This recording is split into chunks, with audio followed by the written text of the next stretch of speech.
Hello，你好，欢迎回来，Welcome back to Wisdom Wednesday with Johnny Tiger. The date is September 30th, 2020.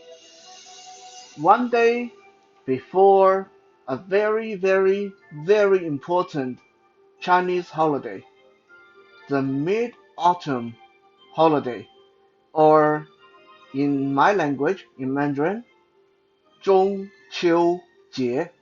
That's Zhong, J-O-N-G, Chill, C-H-I-L-L, Jie, J-E-I.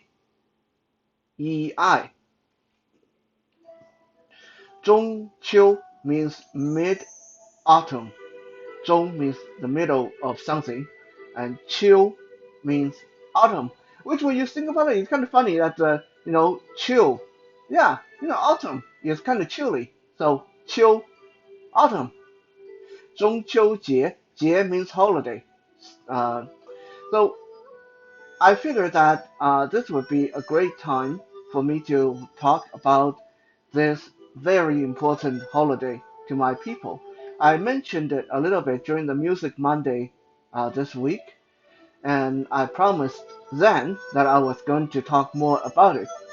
Now, there's a lot of fairy tales and folklore surrounding 中秋节, Mid-Autumn holiday, so I'm not really going to go into them today. I will reserve those for Tales from the Far East, for the Johnny Tiger Experience podcast, the best podcast in the world. Just in case you've never heard of it, go on any of your podcast platform, podcast app, and search for the Johnny Tiger Experience podcast, and you will find it.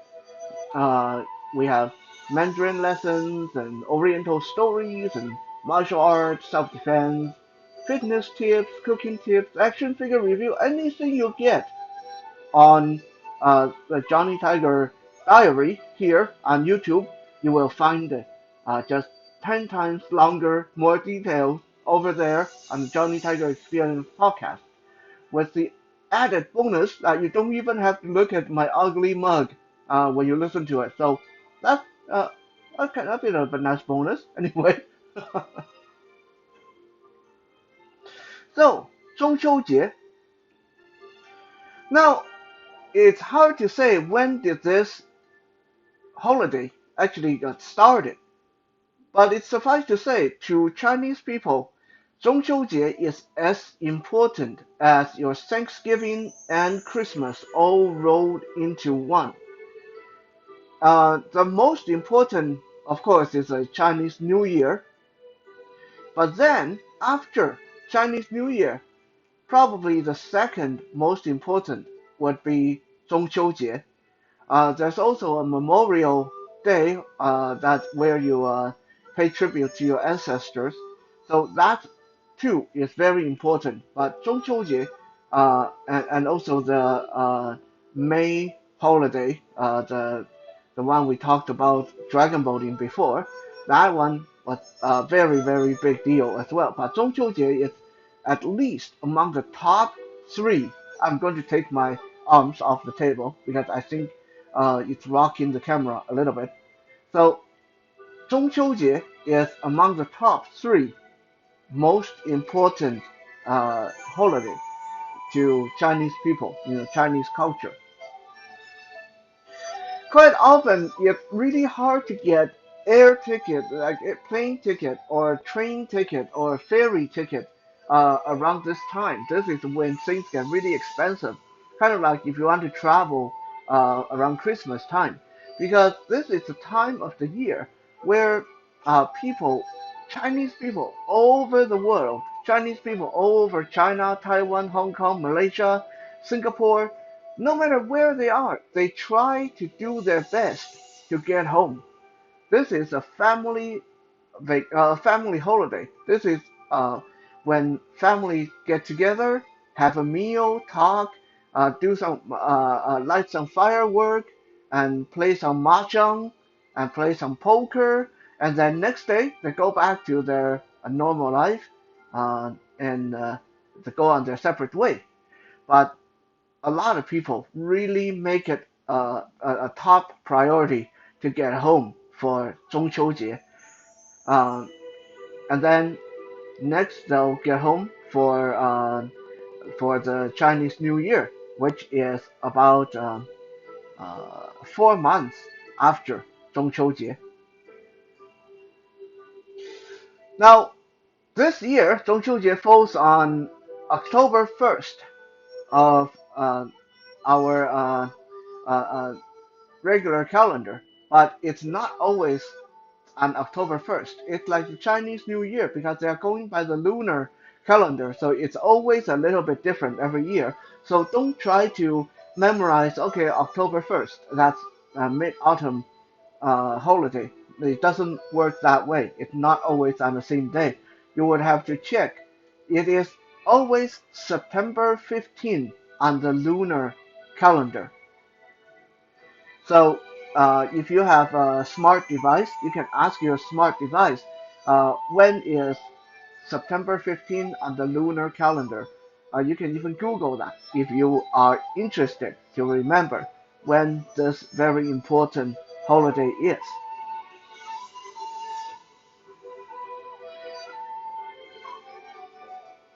What do people do? What are some of the special things we do? Well, it's, like I said, meal. Everyone get together, family. Usually they don't include friends. This is a very specific family-oriented holiday. Um, so you get together for meal. You get together to chat, to talk, to catch up on things, and one of the more special feature of 中秋节 is the mooncake. The mooncake. What is the mooncake? Well, you can actually Google that, and you can. There's a whole Wikipedia page on it that will tell you in more detail what's a mooncake. But in a more brief version, a mooncake is a hand-sized cake made round and very colorful, and it looks like the moon. A lot of time it has dates and bean paste and sometimes taro, sometimes yam, and in it. So the consistency is similar to a fruit cake, kind of firm, and it's usually sweet. Although nowadays, a lot of people are making mooncakes of different flavors. There are people who put strawberry in them. There are people who put meat, ground beef, or chicken, or egg yolk and stuff like that. So there's all kind of different flavors. The weirdest one I ever tried was a mooncake with abalone in it. Talk about something that tastes really weird and super, super expensive. Yeah, people do weird stuff with their food nowadays. Now, the mooncake has a very special significance to the Mid-Autumn Day, and also is tied into why the Mid-Autumn Day has a secondary importance to Chinese people. You see, in the beginning, uh, for thousands of years, the Mid-Autumn Day was just that. It was a time for people to harvest their corn, their pumpkin. So people, after the harvest, they could get together and have a party. It was like kind of like Halloween and a little bit like Thanksgiving, just minus the religious overtone. Um, so in the early days, for thousands of years, uh, the Mid-Autumn Day was just that. It was, a time for people to get together and party, tell stories, and share in the harvest, and drink themselves silly. Oh, Chinese people love love drinking. Chinese people have to compete about everything. Take it from me. If you ever go to China or Taiwan and people ask you if you are a big drinker, if you can hold your liquor, tell them no. Because if you say yes, they will make it their mission to drink you under the table. They'll keep giving you alcohol until you end up in the hospital. That's one of the weirdest part about Chinese people is Chinese people can't seem to do things for fun without adding a kind of a challenge or competition to everything they want to do. Uh, they want to out eat each other, they want to out fight each other, they want to out study each other, they want to out drink each other. Even drinking water, they want to compete who can drink more water. Even taking a shower, they want to compete who's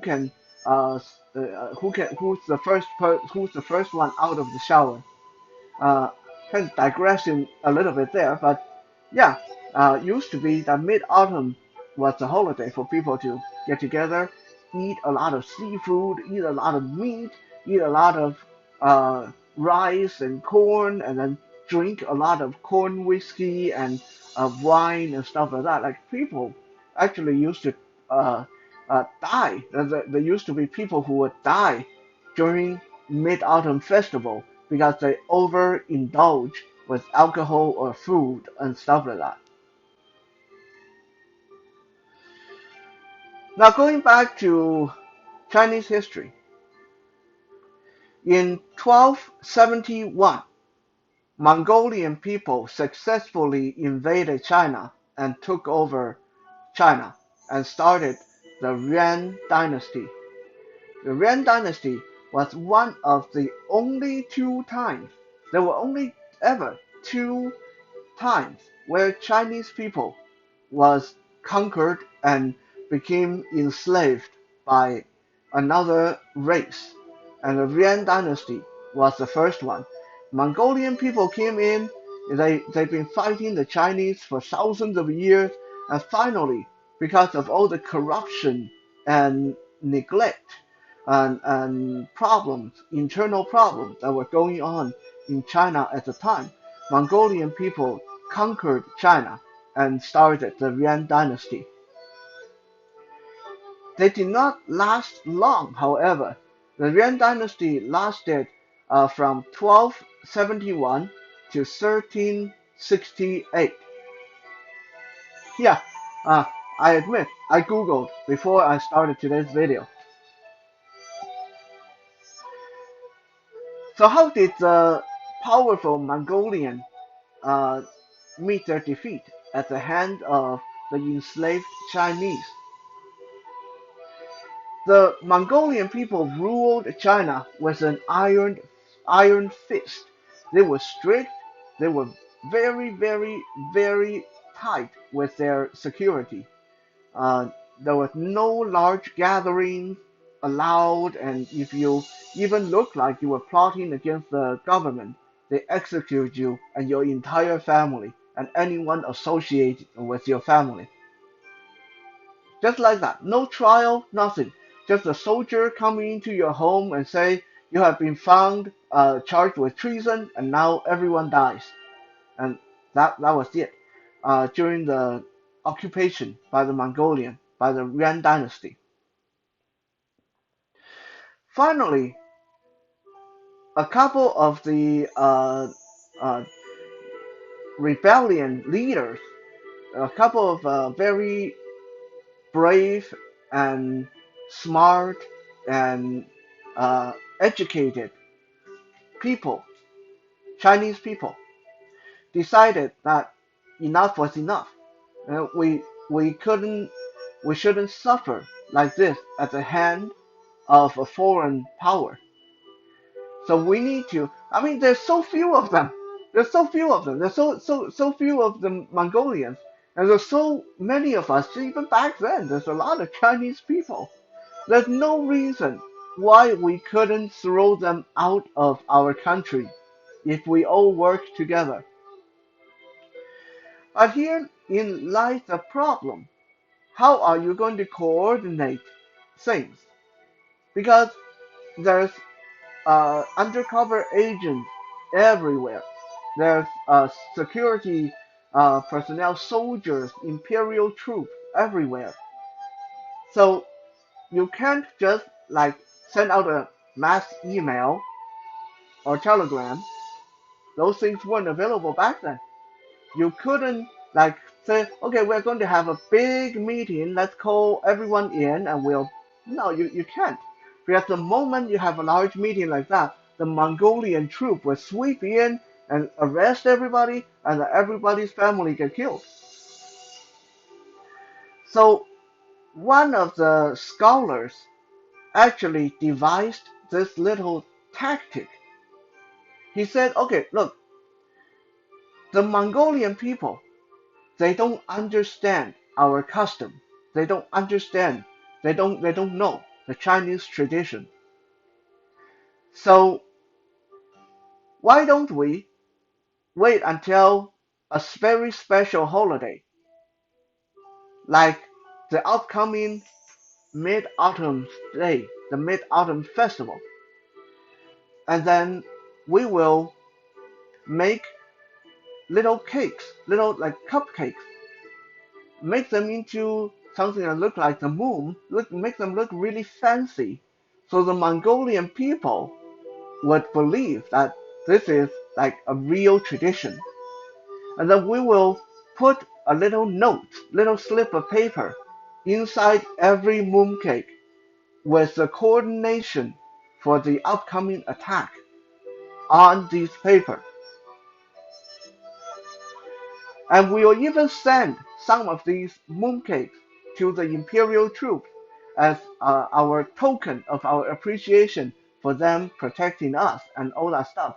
Obviously, the ones we send to them won't have any paper in them. And what even more, the cake we send to them will make sure those cakes taste awful. And then those imperial troops, if they ask, then we tell them that that's just the way the mooncake has to be. It has to taste really bad. It's for us to remember the suffering our ancestors have to go through, the kind of lousy food our ancestors had to eat.